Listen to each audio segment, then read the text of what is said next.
Welcome to the Travelex Weekly Outlook for November 29th. The U.S. dollar rallied to two-month highs to start the new week on concerns about Europe's debt crisis and also on rising tensions in the Korean Peninsula. Those two factors help to steer investors towards safe havens like the U.S. dollar.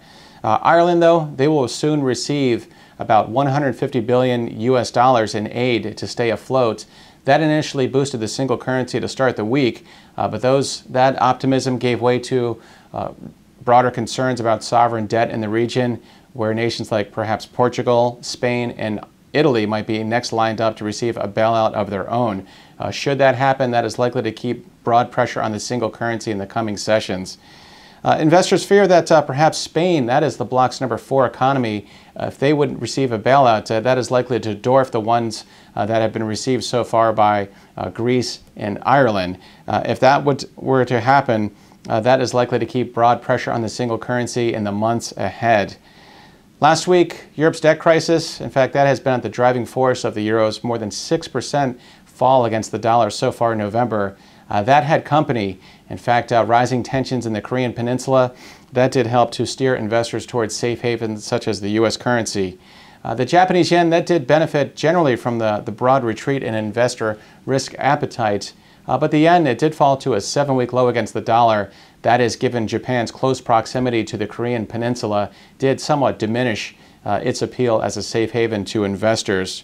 The dollar's gains, though, they were not really one-dimensional. In fact, the dollar is starting to show signs of gaining on signs that the U.S. economy is starting to gain strength.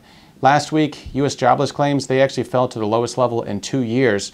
That does suggest that this week's main event, the government employment report for the month of November, could also top expectations. In fact, that is the main event for this week. That is going to be the Friday U.S. government jobs report for November.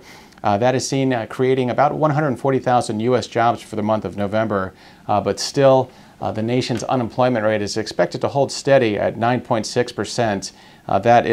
That would represent, obviously, a still elevated level, one that is likely to put pressure on consumer spending in the months ahead.